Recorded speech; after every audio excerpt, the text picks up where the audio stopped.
आज हम veganism topic को शुरू करेंगे। वीगनिज्म एक बहुत बड़ा टॉपिक है, इसके बहुत से कंसेप्ट और एस्पेक्ट्स हैं। तो सभी कंसेप्ट और एस्पेक्ट्स को समझने के लिए हम वीगनिज्म टॉपिक को दो पार्ट्स में डिवाइड करेंगे। पहले पार्ट में हम बात करेंगे वीगनिज्म क्या है। इस पार्ट में शामिल होगा वीगनिज्म की डेफिनेशन, वीगनिज्म का ओरिजिन और हिस्ट्री, और ये कैसे कंट्रीज में प्रेवलेंट प्रचलित हुआ। दूसरे पार्ट में हम जानेंगे कि हमें वीगन क्यों बनना है, व्हाई गो वीगन, और इसमें हम सभी कंसर्न्स को इन्वॉल्व करेंगे। For example animal concern, health concern, environmental concern और सबसे इंपॉर्टेंट सेल्फ कंसर्न। पर अभी के वीडियो में हम अपने पहले पार्ट को शुरू करेंगे, इसमें हम डील करेंगे वीगनिज्म क्या है और उसमें भी हम डील करेंगे वीगनिज्म की डेफिनेशन। 1988 में वीगन सोसाइटी ने वीगनिज्म की एक परिभाषा डेफिनेशन दी थी। वो डेफिनेशन कहती है कि वीगनिज्म एक फिलॉसफी है, एक दर्शन है जो हमें एक अलग जीवन जीने की सीख देती है, एक ऐसा जीवन जीने का तरीका जो सभी तरह के क्रूरता और हिंसा से मुक्त है। मेनली जो क्रूरता हिंसा होती है एनिमल्स पर, for food, for clothes and various other purpose. तो वीगनिज्म हमें एनिमल फ्री ऑल्टरनेटिव्स की तरफ बढ़ावा देता है। जो ऑल्टरनेटिव सिर्फ एनिमल्स को बेनिफिट, एनिमल्स को क्रूएल्टी से और वायलेंस से मुक्त नहीं करेगा, बल्कि ह्यूमंस को भी और एनवायरनमेंट को भी बेनिफिट मिलेगा एनिमल फ्री ऑल्टरनेटिव से, मतलब प्लांट बेस्ड ऑल्टरनेटिव अपनाकर। वीगनिज्म की फिलॉसफी को जो अपनाता है, जो समझता है, पालन करता है, उसे कहते हैं वीगन। वीगनिज्म का मतलब होता है एनिमल से डिराइव्ड सभी पदार्थों को, प्रोडक्ट्स को सैक्रिफाइस करना। वो प्रोडक्ट हैं फूड, क्लोथिंग, मेडिसिन्स, कॉस्मेटिक्स और अन्य। वीगनिज्म समझता है, इसकी फिलॉसफी है कि एनिमल्स, जानवर हमारे भोग की वस्तु नहीं है, वो एक मटेरियल नहीं है, वो ना एंटरटेनमेंट के लिए है, ना सर्विस के लिए है और ना ही रिसर्च यूज के लिए है।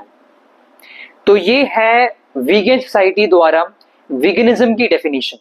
वीगनिज्म बात करता है कंपैशन की, जिसको करुणा भी कहते हैं। करुणा का अर्थ होता है दूसरों को उनके बंधनों से, बॉन्डेजेस से मुक्त करवाना, फ्री करना। एनिमल्स की अगर हम इस कॉन्टेक्स्ट में बात करें तो एनिमल्स के सबसे बड़े बंधन हम इंसान हैं। इंसान की जिद है जो कहती है कि मैं जैसा हूं मैं वैसा ही बना रहूंगा। वो इसकी जिद है और वही एनिमल्स के बॉन्डेज है। इंसान कैसा बना है?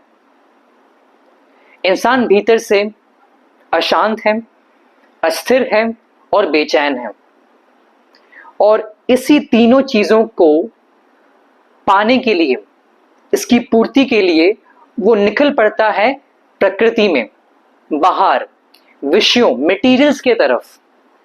वो सोचता है, मानता है कि अगर मैं बाहर जाऊंगा तो मैं शांत, स्थिर और चैन पा सकूंगा। पर असलियत में ये तीनों चीजें उसको नहीं मिलती, और यही उसके भीतर दुख को पैदा करता है। तो फिर असली सोर्स क्या है शांति का, स्थिरता का और चैन का? असली सोर्स आत्मज्ञान है, self observation and self introspection है।